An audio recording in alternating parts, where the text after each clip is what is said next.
हम धार्मिक भी हैं, हम नैतिक भी हैं,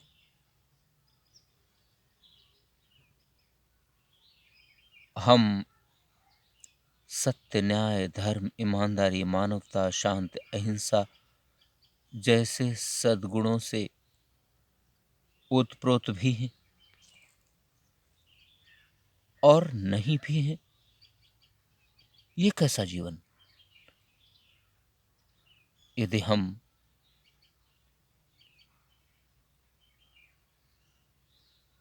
इसमें भेद रखते हैं तो इस जीवन से जीवन की सार्थकता नहीं सिद्ध होगी। अर्थात यदि हम दिखावे में ये सब कर रहे हैं तो हमारे अंतरात्मा में भी इसके लिए स्थान होना चाहिए। यदि हम भौतिक रूप से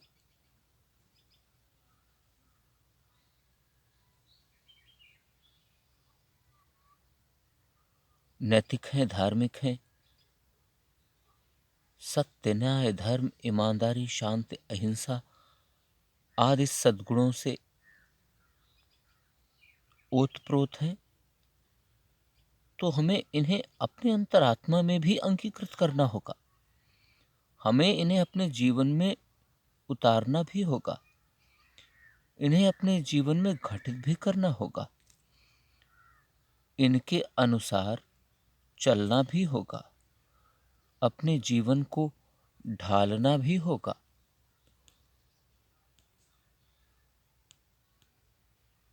और इन्हीं के अनुसार अपने सभी क्रियाकलाप, अपने सभी कदमों को आगे बढ़ाना होगा। तभी हमारे इन बाहरी क्रियाकलापों की सार्थकता निखर कर सामने आएगी। यदि बाहर से कुछ और, भौतिक रूप से कुछ और आंतरिक रूप से कुछ और हो, इससे लाभ नहीं है। हमें लगता है कि हम औरों को दिखावा करके धोखा दे रहे हैं, पर सच में हम औरों को नहीं बल्कि खुद को, स्वयं को ही धोखा दे रहे होते हैं।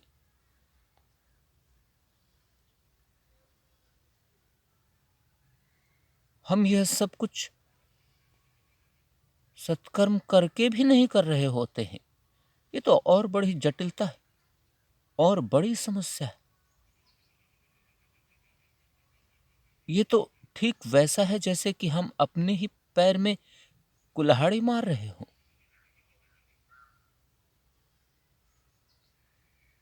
ये अज्ञानता नहीं तो और क्या है? ये अज्ञानता की पराकाष्ठा नहीं तो और क्या है? और जब तक अज्ञान को नष्ट नहीं किया जाएगा तब तक ऐसा ही होता रहेगा। हमें ऐसा लगता है कि हम ऐसे दिखावे करके औरों को धोखा दे रहे हैं, पर वास्तविक रूप में हम खुद को ही धोखा दे रहे होते हैं, खुद के जीवन को ही बर्बाद कर रहे होते हैं। मैं तो इसे अज्ञान ही मानता हूं। और अज्ञान को नष्ट करने के लिए ज्ञान की उत्पत्ति होना जरूरी है।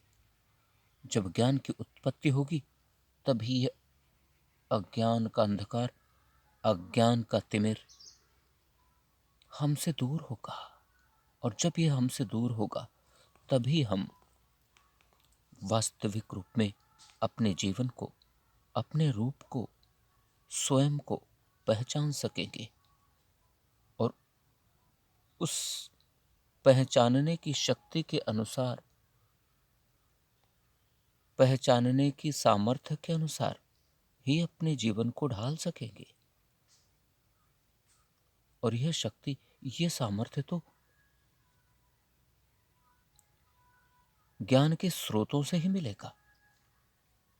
मैं कई बार इसे उल्लेखित भी कर चुका हूं कि ये स्रोत हैं वेद, पुराण, ग्रंथ, शास्त्र, उपनिषद, विद्वतजन, गुरुजन,